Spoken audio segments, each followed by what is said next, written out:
शुभ दुपुर बंधुरा কেমন আছেন সবাই? আশা করি ভালো আছেন। একটু আগে একটা ব্লগ শেষ করেছি, সেটা বৃহস্পতিবারের ব্লগই বৃহস্পতিবারেই পোস্ট করেছি, তারপরের থেকে শুরু করে দিয়েছি বন্ধুরা। এটা গতকালের ব্লগ আজকে আমি পোস্ট করছি।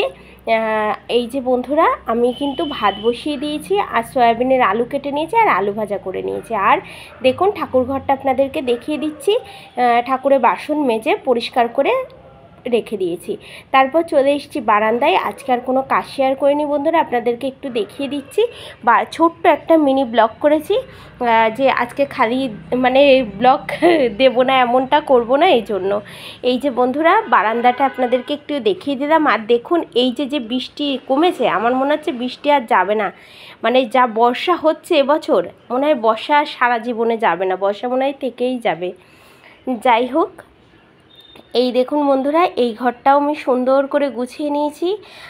আর এই যে সুন্দর করে গোছগাছ করে পরিষ্কার করে পরিচ্ছন্ন করে নিয়েছি। আজকে আর কোনো কিছু বন্ধুরা শেয়ার করিনি, শুধু আমি একটু ঘরটা ঝাড়ু দেবো, সেটাই আপনাদেরকে একটু দেখালাম। আজকে যেহেতু সকালবেলাটা না অনেকটা টাইম লেগে গেছে আপনার ঠাকুর ঘরে, যেহেতু অনেকটা দিন পর ঠাকুর ঘরে ঢুকেছি, আজকে না খুব তাড়াহুড়ো করে এই কাজগুলো করে নিয়েছি। মেয়েরা চলে আসবে, খাবে দাবে, তাই না, সমস্ত আরও কিছু কাজ আছে। যাই হোক, এই জন্য এই কাজগুলো আর আজকে আপনাদের সাথে বন্ধুরা শেয়ার করলাম না, আবার আরেকটা ব্লগে শেয়ার করে দেবো। এই দেখুন, আমার এই ঘরটা গুছিয়ে এই যে ঝাড় দিয়ে আমি বের করে নিচ্ছি বন্ধুরা, পরিষ্কার পরিচ্ছন্ন করে নিলাম, আর মনটাও খুব ভালো হয়ে গেল। আর এই দেখুন, সয়াবিন আর আলুটা কিন্তু আমি বসিয়ে দিয়েছি, আর এক পাশে আমার ডাল হয়ে গেছে, ভাত হয়ে গেছে, আর আলু ভাজাটা মনে এখনও হয়নি, সয়াবিনের পরেই আলু ভাজা করেছিলাম। আর এই দেখুন বন্ধুরা, এই ঘরটাও গুছিয়ে সুন্দর করে রেখেছি। আমার না সংসারে মানে ঘর বাড়ি গুছিয়ে রাখলে না আমার মনটা এমনি ভালো হয়ে যায়। এই দেখুন কত সুন্দর করে গোছানো আছে, যেই দিকেই তাকাচ্ছি পরিষ্কার পরিচ্ছন্ন, মানে একটা অন্যরকম অনুভূতি। যাই হোক, যতটুকু পারি, যতটুকু ক্ষমতা আছে গুছিয়ে নিয়েছি। আর এই দেখুন, সয়াবিনটা রান্না করে রেখে দিয়েছি বন্ধুরা, আদা জিরে বাটা দিয়ে করেছিলাম। আর এটা হচ্ছে না মুগ ডাল সেদ্ধ টাইপের, আর অল্প একটুখানি আলু ভাজা, আর এই হচ্ছে ভাত। আর দুই মেয়ে খেতে বসে গেছে। এই যে আমার ছোটো কন্যা খাচ্ছে আলু ভাজা দিয়ে ঘি দিয়ে, আর বড় মেয়েও বসেছে।